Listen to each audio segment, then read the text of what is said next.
په کابل کې مشهور خواړه چې تر نورو ډیر خوړل کیږي او زیات شمیر مینوال لري قابلی پلاو دی. دا خواړه په بیلابیلو ډولونو پخیږي، خو مشهور پکې د ازبکي قابلی پلاو دی چې د ښار په بیلابیلو هوټلونو کې پیدا کیږي. په کابل کې هغه هوټلونه چې قابلی پلاو او کنجد پلاو پخوي ډیر زیات شمیر مشتریان لري. د ازبکي قابلی پلاو پخونکی وایي کلونه کیږي چې قابلی پلاو پخوي او د دې خوړو په پخولو کې زیاته تجربه ترلاسه کړې ده. قابلی پلاو یو مشهور افغاني خواړه دي.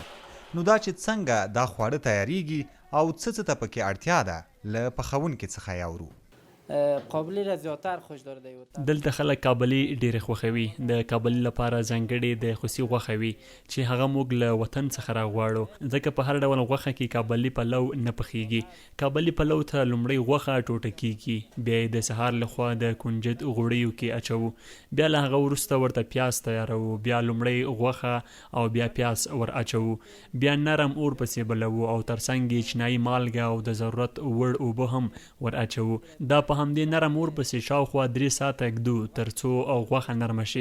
له هغې وروسته موږ وریجې لمدوو او نرمې شوي غوښې ته وړې شوي ګازرې اچوو، بیا ورته ممیز ور اضافه کوو چې کله د څو دقیقو لپاره ممیز او ګازرې پرېښودل شي، بیا وریجې ور اچوو، ورپسې اوبه او ځینې نورې مسالې ور اچوو، بیا په دې وخت کې اور پسې زیاتوو ترڅو سمې راوخوټېږي او پوه شو چې اوبه یې وچې کړي دي. نو بیا د دیګ په سر یو پاک کاغذ ایږدو، بیا یې سر پټوو او تر نرم اور لاندې تر 25 دقیقو پورې ږدو ترڅو دم وخوري او سمې مزهدارې تیارې شي.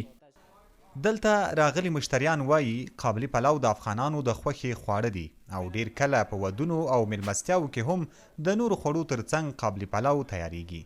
دوی وایي په کابل کې ډیر شمیر هوټلونه دي چې ښه قابلی پخوي، خو زیاتوي چې د دې ځای ازبکي قابلی پلاو ډیر خوندور دی او موږ ډیر کله دلته راځو چې د خپل خوښې خوندور خواړه وخورو.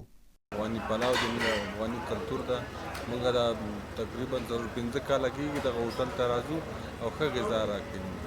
مشهور خو به شینواري کړایي ده، شینواري تیکه ده، او بیا خاص کر کابل کې چې مشهور ده هغه کابلی پلاو ډېر مشهور ده، ترکمن پلاو ډېر مشهور ده او مدي معیار غذایی ده. راغلي یو دلته کابلی ازبکي وخورو. دا زما د خوښې خواړه دي او ډېر ښه خوند هم لري.